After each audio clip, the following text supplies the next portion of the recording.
My name is Hannah, and this is my no-buy year.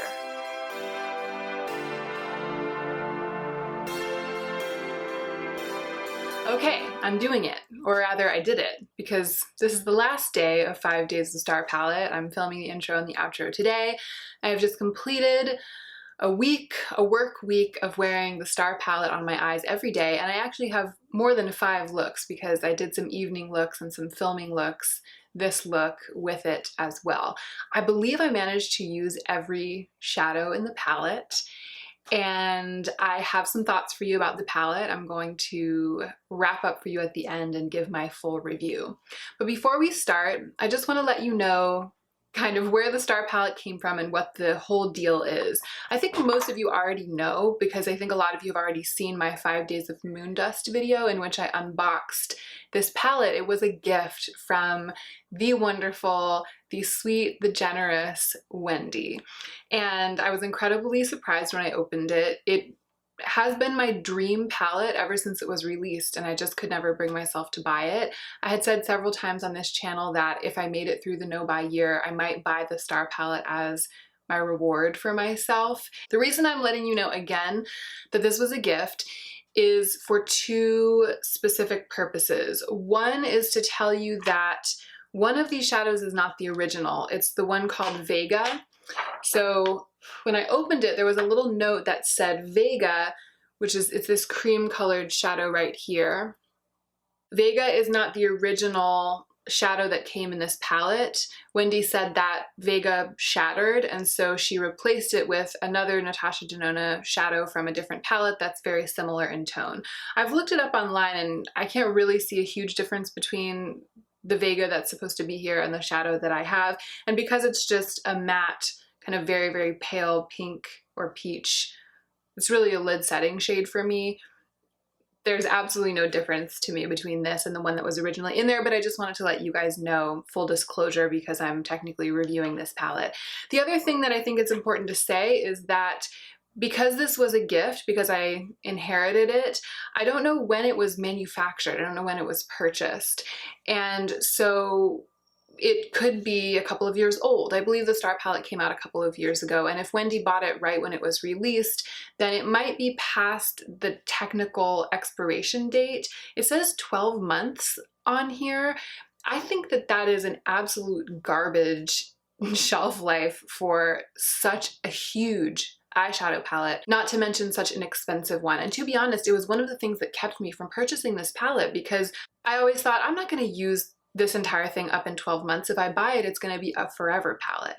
And to be clear, I don't mind that it might be past whatever shelf life Natasha Denona claims it should have. I am in love with this exact one that Wendy sent me, and I'm just ecstatic to have it for a variety of reasons. So I'm not complaining. I just, again, full disclosure, because I'm going to be showing you how these shadows perform and I'm going to be talking about these exact eyeshadows in here, they might not be as fresh as they would be if I had just bought this palette. So if that matters to you, now you know. Let's go ahead and get into the meat of the video. Good morning. So it's Monday morning. It's the first day of 5 Days of Star Palette, and I've just finished putting on my look for the day. My eyes are pretty watery today. I had kind of a full weekend. So because I'm worried about my eyes watering during the day today, I decided to go for a pretty shimmer intensive look. I find that shimmer shadows tend to be less prone to kind of creasing and bleeding when my eyes water. So I went in initially just with Spectrum, which is the Chroma Crystal dark old gold shade up here in the corner that to me looks exactly the same as Cosmo down here. Part of the reason I went with it is that I have spent a lot of time with Cosmo. I took it traveling with me, and so I know it very well. I feel like they're the same eyeshadow, but I wanted to work with Spectrum a little bit just to get a sense of if there's anything different about it or not. It looks great. It performed beautifully. It performed just like Cosmo. And so I put that all over the lid and I buffed it up into the crease and I buffed it out on the lower lash line. And I could have just left it there, but I decided to go in with a little bit of a deepening shade on the outer corner just to make it a little smokier and give it a little more dimension. So I chose Gemma, which is this one right here. It's a really interesting shadow. Earth is the super dark brown that I usually use for these kinds of things. It's a beautiful creamy matte shadow, classic Natasha Denona formula, but I find that those classic creamy mattes in this palette are the ones that tend to be the most sensitive to my eyes when they water. So instead of going in with Earth, I chose Gemma. It is labeled as the same kind of shade. It says CM Creamy Matte next to the name on the little cover sheet. But I think the formula is a little bit different. I'm wondering if Gemma might be an original kind of prototype for the cream to powder matte formula that she's come out with recently in the gold palette. There's that shade called Python that's like a blue teal. And I've seen people reviewing that palette say that Python kind of has a creamy, almost spongy texture, and then it goes into a matte shadow when you put it on the eye. And that's what Gemma feels like to me. It just feels a little bit different, a little bit stickier, a little bit more damp and spongy, and it seems to kind of cling more and be a little more like a cream on the eye. I just felt a little more secure reaching for that today because I feel like I'm having a watery eye day. It's also a really pretty shade. It's almost got a little bit of red in the brown. There's Earth right there. It's definitely almost a green undertoned brown. And then Gemma is there on my middle finger, and it's more of like a red tone brown. So there's Earth and there's Gemma. I'll zoom in so you can see the look.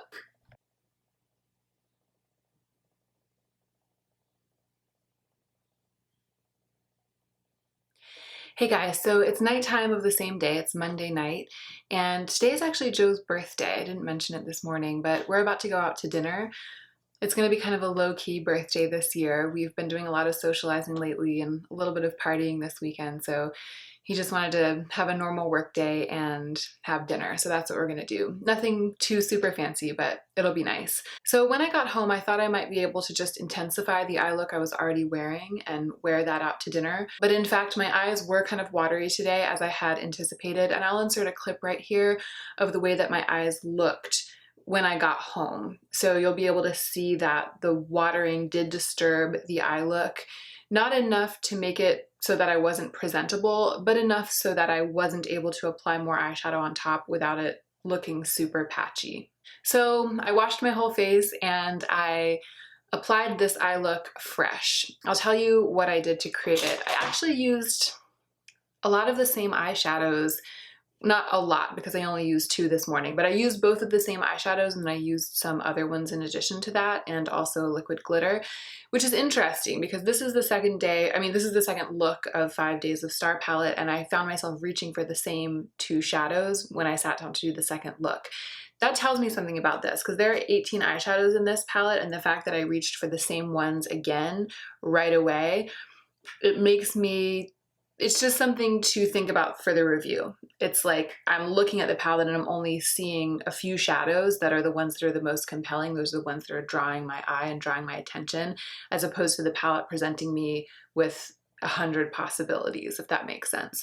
I actually used Cosmo this time instead of Spectrum because I said I was going to try to see if they were different. So I used Cosmo. To me, they're pretty much indistinguishable from each other. So I used Cosmo all over the lid, buffed it out. I used a little bit of Gemma in the corner, and then I actually packed some of Earth into the corner to darken the look, and it can get quite dark, so it made the look smokier and more dramatic. And is that it? So that was it for the shadows that I used to create the base look. And then what I did was I took this Urban Decay Heavy Metals glitter liner in the color Distortion. It's like an iridescent pink green type of pinky greeny white glitter. It's really cool and really pretty. And what I did was I painted and patted this on the inner half of my lid, but I was using it as a base, almost as a glitter glue for more of the gold shadow from here, more Cosmo, because I wanted to pack more gold shadow on, but I wanted to make sure that I didn't get too much fallout from it. So I thought if I put this on, the base in this glitter glue would help to adhere the eyeshadow to my lid, and then also I would get the benefit of some extra sparkle that would shine through with these glitters. So I really love the look of the combination of the gold, greeny gold eyeshadow from this palette with the iridescent glitter liquid. So I'm going to zoom you in so you can see the look.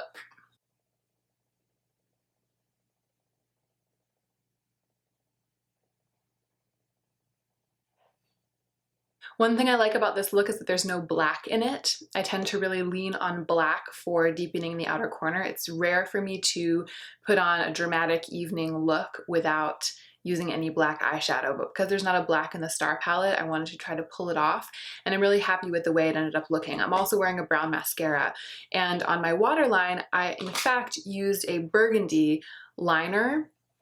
I like the kind of sleepy, sexy, eye rubby kind of look that a burgundy liner can give to eyes, and I think that burgundy also helps to set off the green in my greenish hazel eyes. So I enjoy using a burgundy liner from time to time, and I feel like it really worked with this look. And then I forgot to say, I also dipped into these two red shadows, which are called Phoenix and Electra. I mixed them and I buffed them out a little bit on my lower lash line along with more of the gold shadow Cosmo.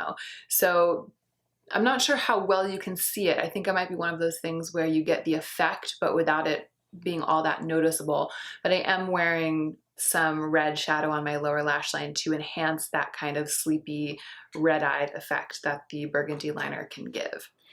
Hey guys, it's Tuesday morning, the second morning of 5 days of Star Palette. The dryer is going and Joe is doing the dishes and listening to something on the record player. I think it might be Tchaikovsky, so I hope it's not too loud for you, but I just needed to get this check-in done really quick. I'm about to run out the door and start the writing work portion of my day.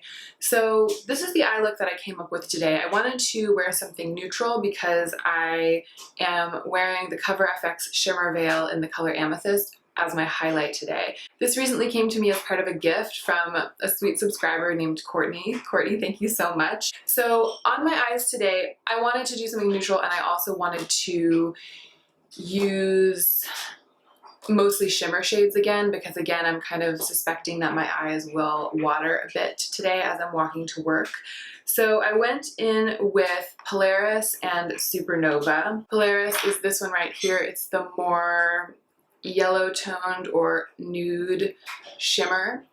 And Supernova is the one in the middle right there. It's kind of like a bronzy, pale shimmer. So what I did was I put Polaris all over my lid, then I took Supernova on a small brush and used that to blend Polaris up into the crease and even above my crease.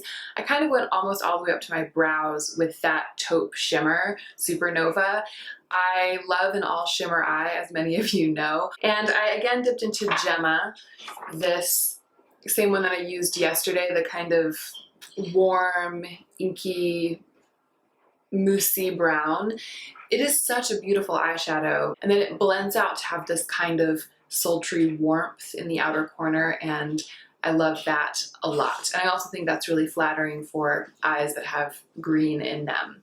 So that's it. And then I put a lot of Gemma onto my lower lash line and buffed it out with a little bit of Supernova, the taupe shimmer, and finished off with brown mascara. I'll zoom in so you can see the look.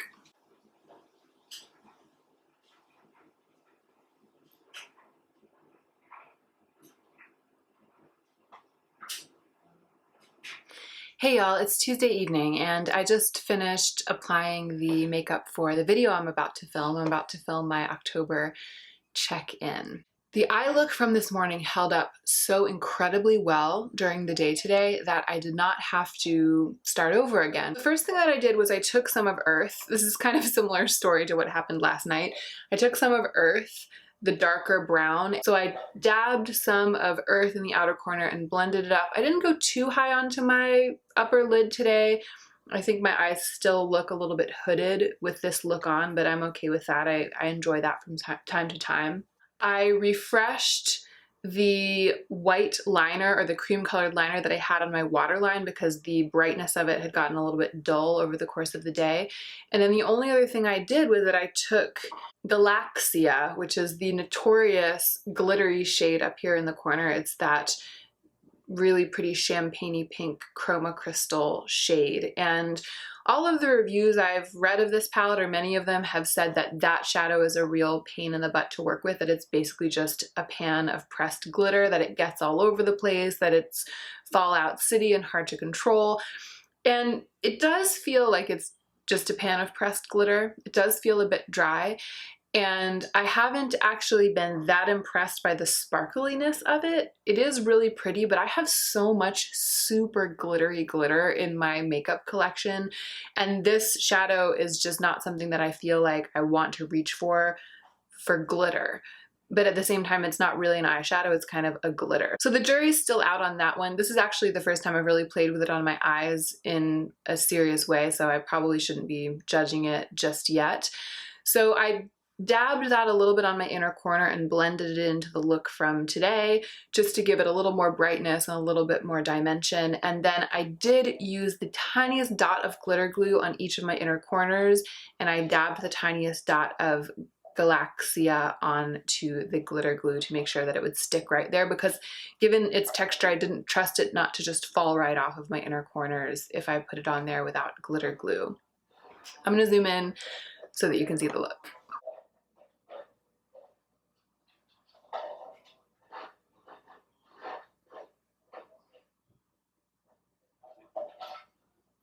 Good morning. So it's Wednesday morning, is that right? The third day of 5 days with Star Palette. I was gonna try to go for something less neutral, I should say, today, and so I decided to dip into Rhea, which is this rich, deep rose gold color down here in the corner.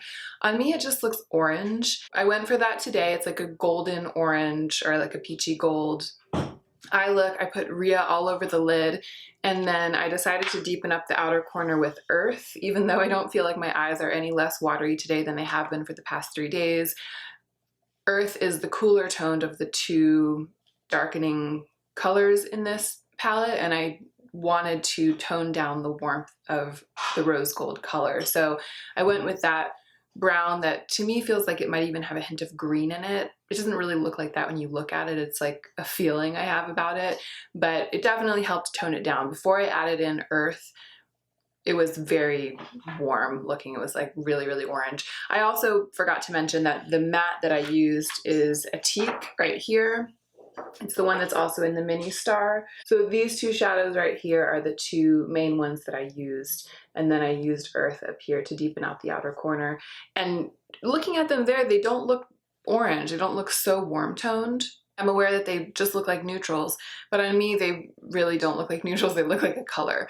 I'm gonna stop saying the same thing over and over and zoom in so you can see the look.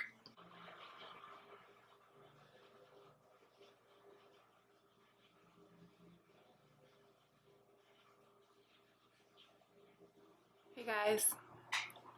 Oh, my laundry thing is here, sorry. It's Thursday, is that right? Yes, it's Thursday morning, and I guess that means it's the 4th day of 5 days of the Star Palette. I went for something a little bit more colorful today, and I actually really enjoyed this. The shadows that haven't really been calling to me in this palette are the reds, so I decided to make use of one of the reds today, and to pair with that I went into Orion, which is the kind of green-brown shift or green-red shift shadow. So Orion is this one right here, and then for the red I chose Phoenix, which is the more berry of the two. So these two shadows, Orion and Phoenix, are actually the only two eyeshadows that I used on my eyes today. And what I did was I went in with Orion, the shimmery one, the shifting one, all over my lids with my fingers, and I built up that shape. And then I took Phoenix and I just, starting really, really lightly and gently, buffed it out into the crease and buffed it up as a transition shade and as kind of an all over lid shade up around, up towards my brows, and then I buffed both of them out on the lower lash line. It was kind of a back and forth finger painty situation. I kept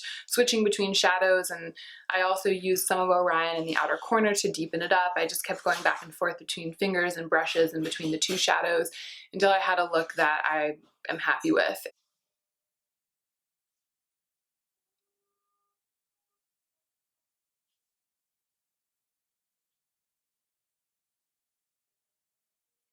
Hi guys, so it's Friday morning and I just finished putting on all this makeup for the Poema Clothing photo shoot today. This is the last day of 5 days of moon dust, so I wanted to use any eyeshadows that I haven't used yet. And the first one that stood out to me is Atria, this really brilliant copper shade in the bottom corner. I think that was the only metallic shadow that I haven't really featured or made good use of. I think it's the only one. Oh, and the other thing is I went in with these mattes. So Titania and Flesh, which are the mattes above and to the side of that copper shade that I used, I hadn't used yet either this week. So I went in pretty hard with Earth. I think it's the darkest and most saturated shade in here, and I packed it and blended it and packed it and tried to get it as dark as I could on the outer corner. This is the darkest that I could get it. It's really not that dark, and so I ran up against one of the constraints of this palette, which is that the darkest shade is only this dark. It's not nothing. I mean, it's not a washed out look. It definitely has some contrast and some smokiness, but it's not like what I could have gotten with even a charcoal, like even a rich charcoal or a brown or a more cool toned brown, for example, could have given me darker looks than this, even in the absence of a black.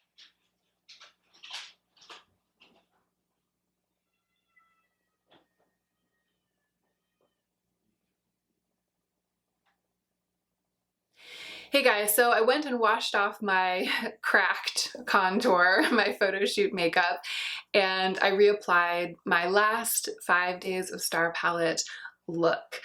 I leaned on the shadows that I either haven't used or haven't used enough, I feel like, hadn't really made use of. I went in with Diadem, which is again my all-time favorite shadow in this palette. It's that one that looks gray in the pan.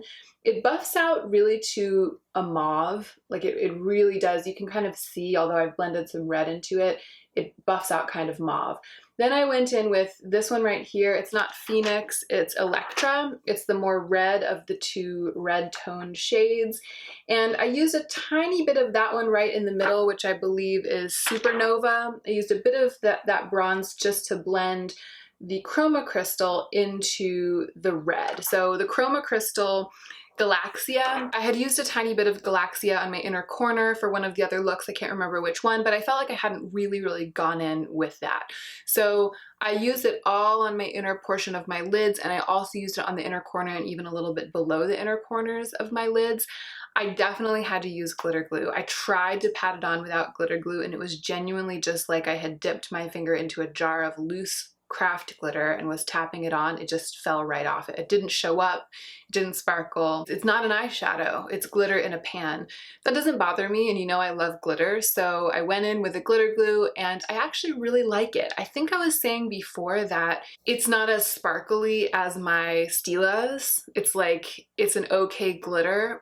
This time, using it over a bit broader of an area on my lids, I came to really appreciate what it offers that the Stila glitters don't, which is texture and a kind of sensual, chunky, more editorial look. And the other thing is the Stila glitters, I always have a really hard time putting them in my actual inner corner because they're so thick and liquid and they stick wherever you put them, and it's kind of hard to get them to blend and scatter in a casual way, if that makes sense.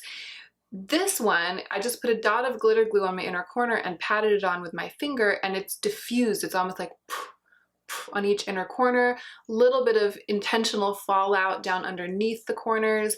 And I've gotten a look with glitter that I can't get with my Stila Glitter and Glows, and that I really like. So I'm glad I gave that glitter shadow another chance because I understand better now what it's for and I really like it. I'm gonna zoom in so that you can see the look.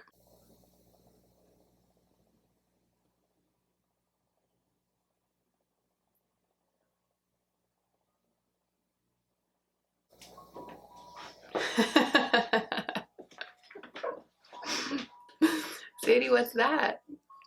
What do you have there? Your rutabaga?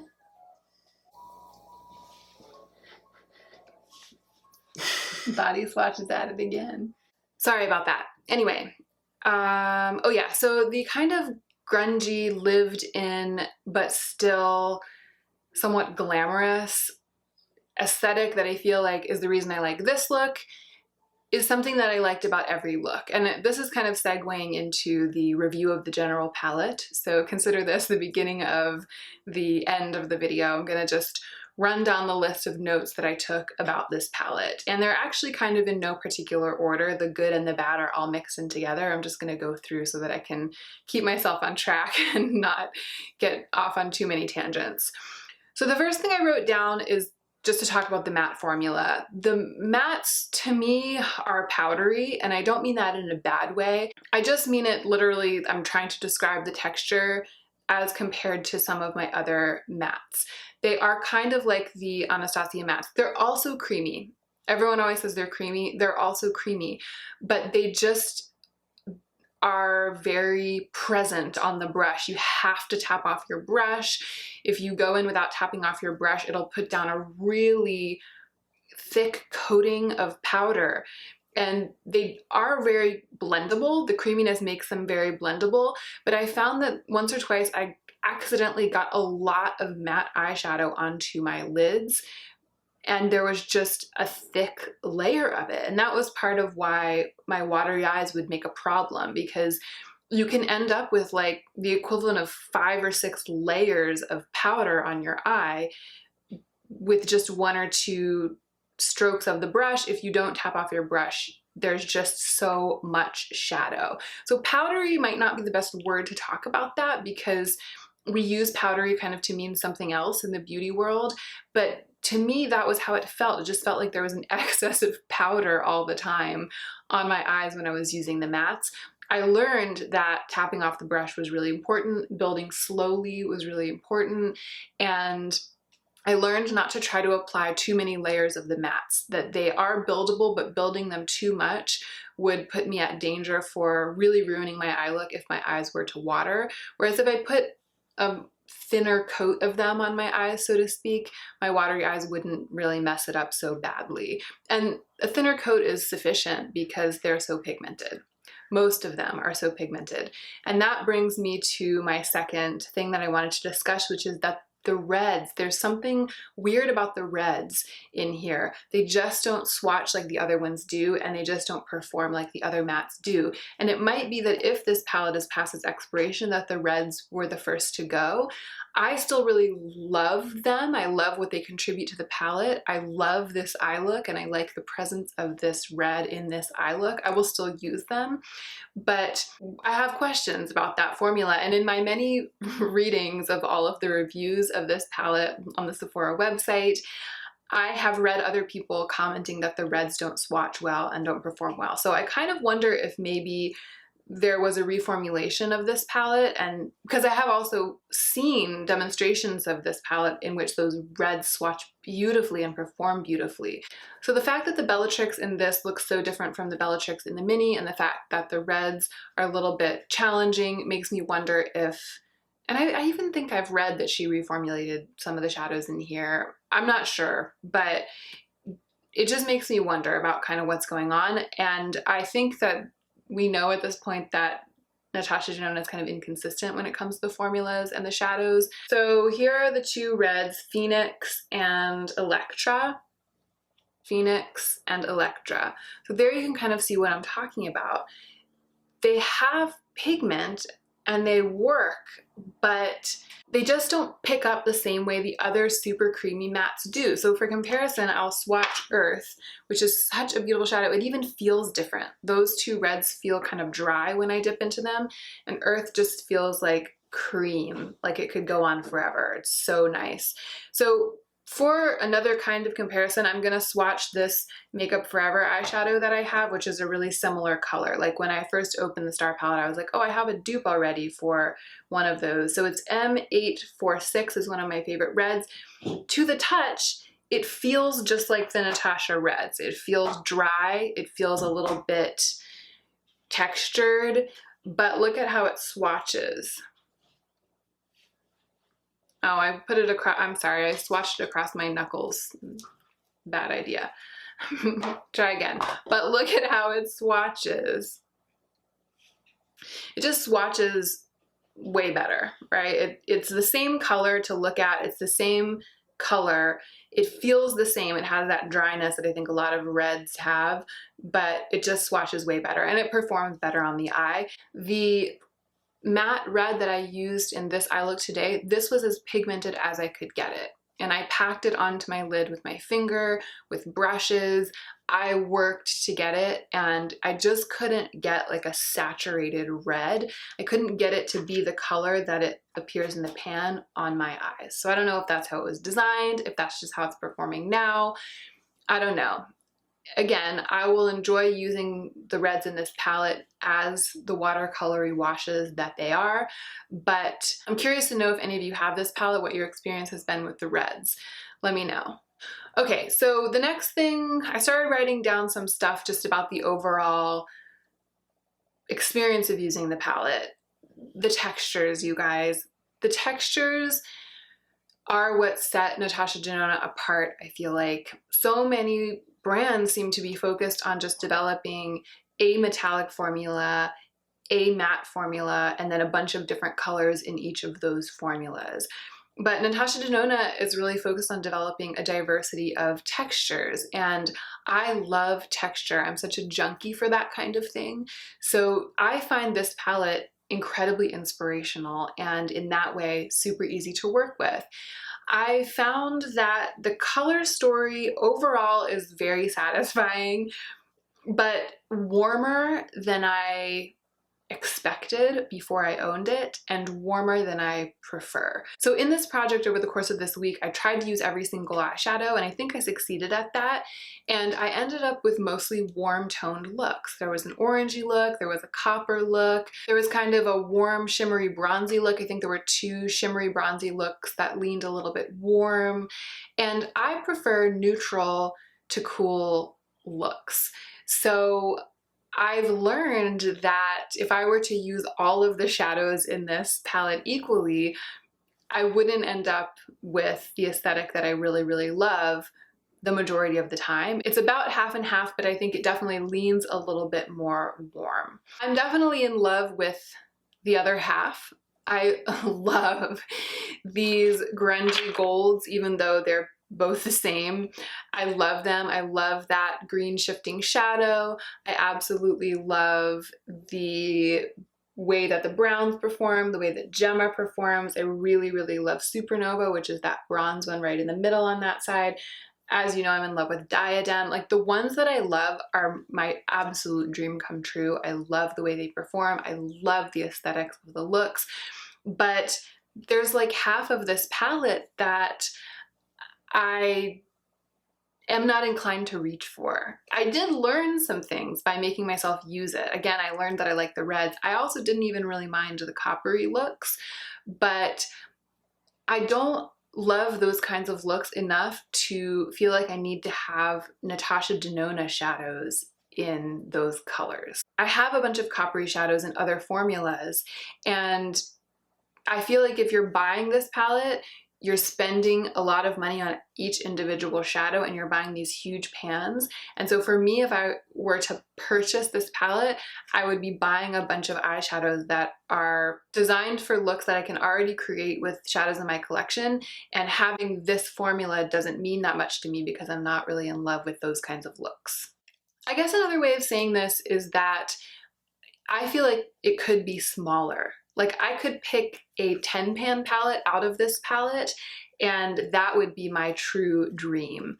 I wish that she had conceived of the Star Palette after she had switched over to the 15-pan. I think that this would have been much better as a 15-pan palette, if only because there are so many relative repeats in here. I mean, these two gold shades, as I've said before, are essentially indistinguishable from each other. These two red shades are a little bit different from each other, but not when it comes to making use of them. I mean, not really. And especially for a palette like this, an edit because that's what a really good palette is. It's an edit of colors. This could have been edited to lose one of those and one of those. The three mattes that are darker, this one, and this one, are also pretty similar, especially on the eyes. I think that this one is a little cooler toned and the other two are warmer. So the palette could have lost one of the warmer toned mattes. They're so similar. I also feel like this one down here, that brilliant copper, and this one down here, that brilliant dark rose gold, are, for all intents and purposes, very, very similar. I felt like the eye looks that I got out of those two shadows were really similar to me. So this could be shrunk. This could, and oh, another thing is this one and this one, they're different. I mean, I prefer kind of a more nude champagne to a more pink champagne. They're definitely two different eyeshadows, but again, if I were to edit this, I would pick one. One of you commented that you bought this palette a while ago and then you ended up returning it because you felt like there were so many doubles in here. And I totally understand why someone would feel that way and why someone would return this palette for that reason. However, I kind of feel like I've started out with the criticism and now I'm moving on to the praise. I didn't really mean to do it that way. Overall, the aesthetic, I love it so much. I knew that I did just by looking at pictures and by watching tutorials and stuff, and it is still true after having used this for a couple of weeks. It is so me, and the way that all of the looks come out, which is a result of color, true, but also of, again, texture, formula. The combination of those two things results in looks that I just love with my whole heart and that I feel so happy wearing. I'm really glad I got to know it better by doing this, and I was surprised by some of the looks. I was really surprised by the grungy red look that made use of that blue-green shifting color. I think that might have been my favorite one, and I'm not prone to using reds and burgundies in this way, but that look was so shimmery and lived in and grungy, glittery, especially at the end of the day. It just looked so good, and I wouldn't have done that if it weren't for the way that this palette was laid out and if it weren't for the colors that were here and the fact that I was challenging myself to use all of the colors. Having had the chance to use this palette, I feel like for me, Natasha Denona is all about the textures and the shimmers and the different kind of gooey, glimmery, exciting shadows. I'm looking at the gold palette, I've been looking at it sort of through new eyes now that I know how it is to use her eyeshadows, and I'm frustrated that there are so many warm, basic mattes that are the same. It's the same as in this palette. There are like 4 or 5 yellowy, orangey mattes in that palette that, to me, I only need one of those because I prefer cool tone transitions. I prefer taupes. If there were 3 or 4 taupes of different tones, I could maybe get on board with that, but even then it's like, give me one mid-toned taupe to put into my crease, give me one mid-toned mustardy brown, light brown to put in my crease, and then that's it. Then give me texture, give me excitement, give me all that stuff that she is so spectacularly good at. Give me that instead of like 4 or 5 other mattes in the same shade range. But apart from that, which is an issue that I have with this palette and I think I have with her palettes in general, like her choices, her hashtag choices. Apart from that, I think that the overall concept of each palette is really standout.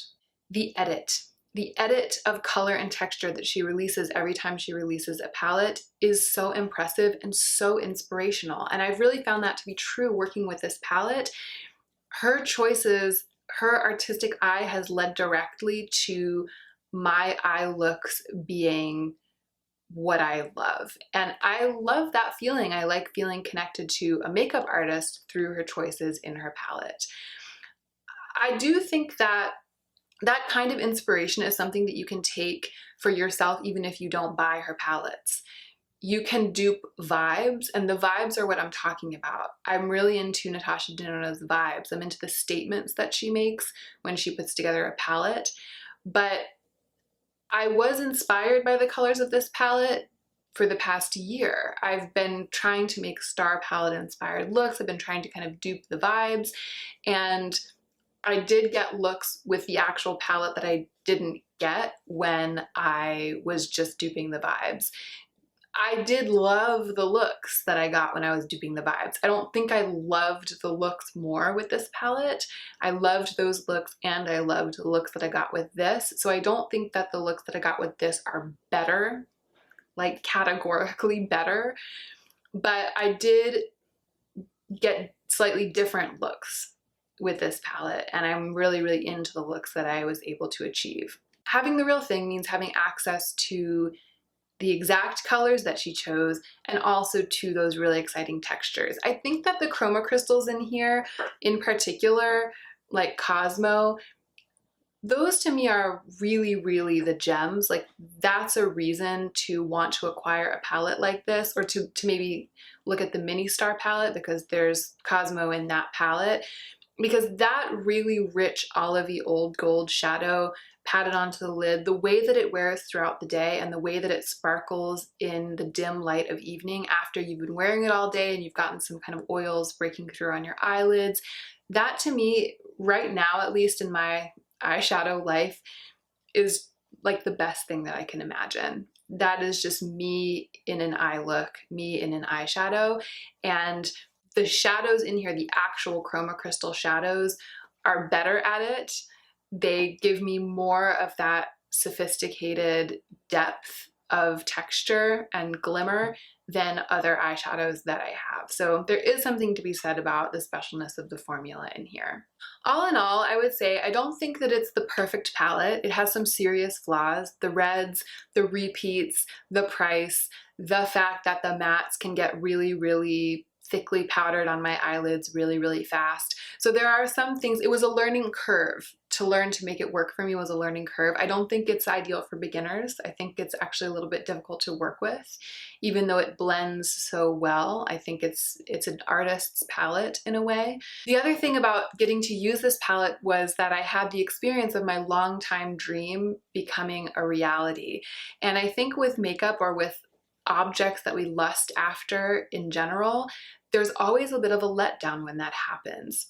Pretty much always. If you're dreaming and dreaming of something that you see online, especially, the reality is always different. It's always shaped a little different. It feels a little different. It looks a little different than you dreamed.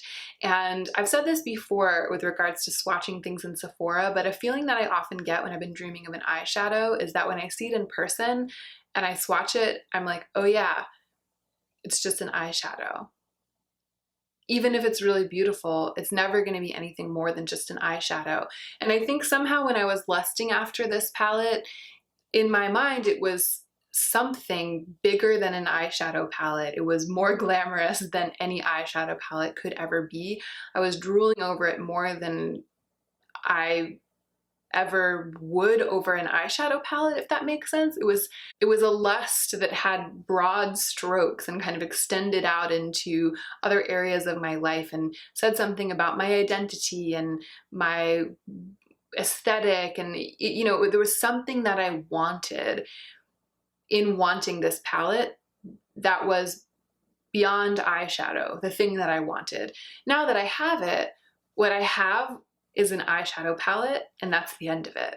It's incredibly beautiful, and I'm so grateful to have it, but the dream has died. The dream has turned into an eyeshadow palette, and that is always such a good reminder.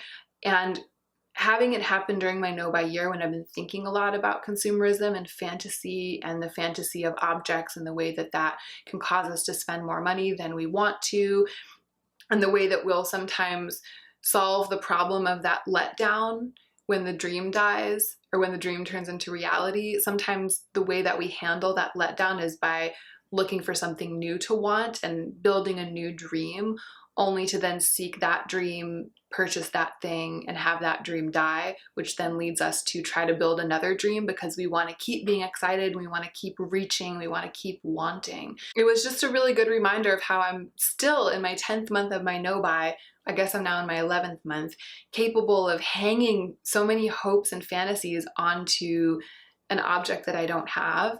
And then once I have it in my possession, no matter how much I love it for what it is, it's only ever going to be a thing.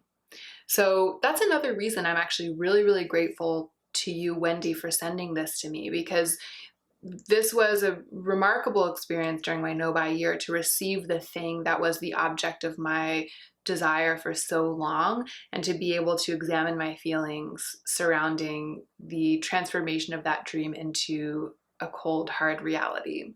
If you really love eyeshadow and you really want to fantasize about something fancy and expensive, and you're inclined to do it about this because you just watched me do a whole video about this, take a moment, think about what you like, think about your aesthetic, and ask yourself whether it's really this. Is it really grungy, glamour, glitter type of stuff? Can you do the kinds of looks that I did this week with other shadows in your collection? You probably can. I probably could have.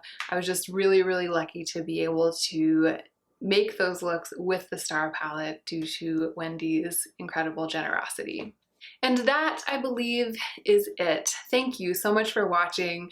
I hope you guys enjoyed this video, and I hope you will remember to take extra good care of yourself this week so that you can be the most effective version of yourself as you do your work in the world.